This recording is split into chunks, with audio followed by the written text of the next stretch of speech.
Order! Order! You are an incorrigible delinquent at times. Behave yourself, man!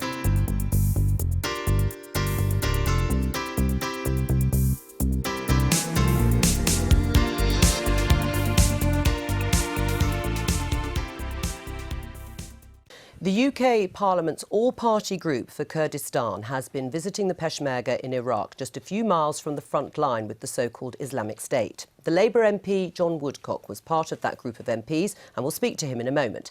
But first, let's take a look at a video he posted of his trip. It's been a real privilege to be taken out here by the commander of the Peshmerga forces, and they make the point to us that they are getting essential air support from the UK, from the RAF, and training and advice from the UK armed forces, but they are desperately short of kit, and they know that if they fail in this fight and Daesh continue, then ultimately it will be foreign fighters who are going back to the UK to take what they've learnt here, the extremism, the military tactics, back to countries such as the UK. So it's a huge privilege to be able to see this, but the UK has significantly more to do, and it is in our interest to do it. That is a stark message that they have asked us to take back to the UK. And John Woodcock joins us from Parliament now. John Woodcock, just remind us all who the Kurds are, the areas of land they inhabit and the fronts they are fighting ISIL on. Well, the Iraqi Kurds are in the north of Iraq, and they were systematically persecuted in the most vile ways by Saddam Hussein. And after the after the liberation, as they clearly see it, of Iraq from Saddam, they were given a semi-autonomous devolved region within Iraq, and their military force, the Peshmerga, are the troops who are on the ground fighting. They are a very proficient force, and it was a real privilege to get to see what they were doing on the front line. And I hope that broadcasting what we saw back to the UK does help dispel the common and perhaps understandable misconception that actually there's nothing going on in Iraq except for the odd bomb being dropped by the RAF. Now, what the Peshmerga, you could see there, just a few kilometres away from Daesh front line, and they really rely on the air protection, the air cover that the RAF give, but they're fighting a very difficult fight, and they hope for more from the UK and other nations in trying to defeat Daesh. And we're going to go on to the proposal of airstrikes if it comes before the Commons in a moment. But you said in that video that the Kurds need more kit. David Cameron said last year Britain would arm the Kurds. Did you see evidence of that? Well, they have got some, but the message again and again was that they are really lacking. And actually, they say to us in stark terms, we're grateful for the UK's involvement. And they kept repeating how grateful they were that actually we were part of the coalition to defeat Saddam Hussein. But they say that actually the UK is giving amongst the least in terms of resources for their fight. And I think the reluctance from the Foreign Office, from the UK government, is that it doesn't end up fueling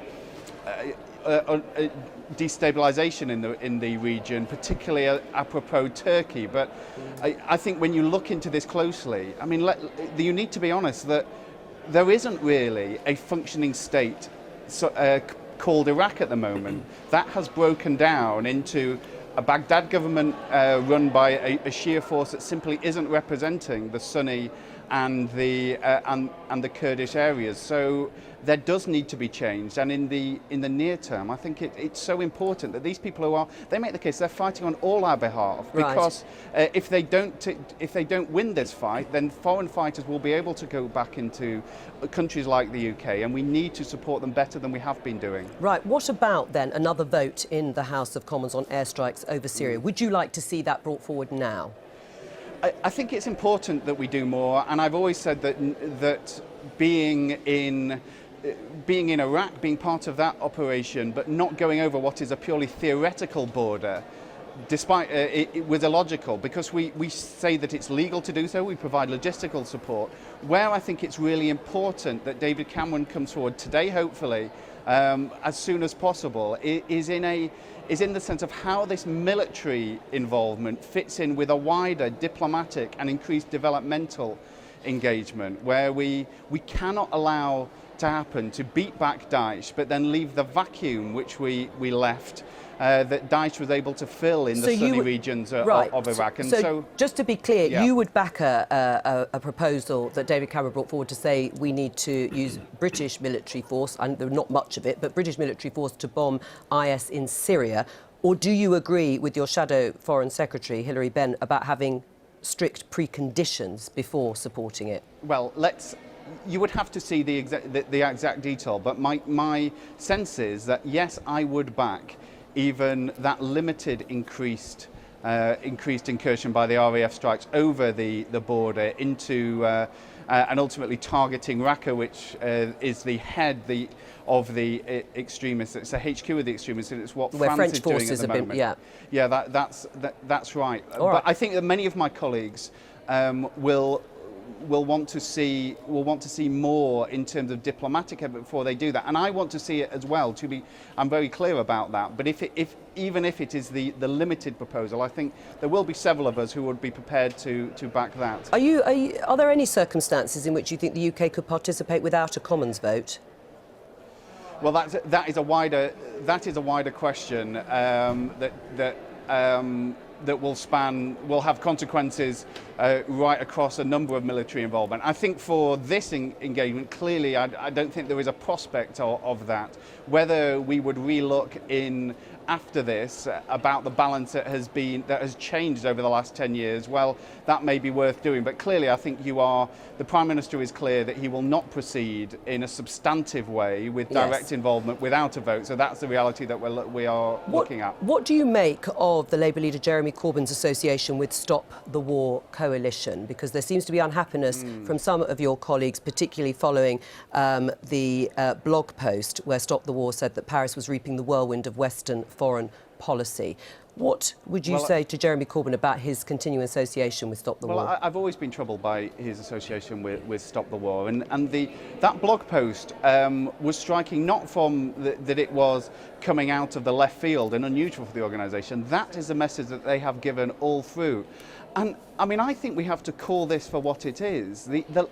Blaming the people of France or the French government or the UK government for the killing of French or UK civilians is akin to, at the time of the Second World War, blaming the Jewish people for their deaths under the Nazis. It is that serious, and I really hope that Jeremy and others will make clear that they will not accept any of that sentiment within the British Labour Party. John Woodcock, thank you. I've been getting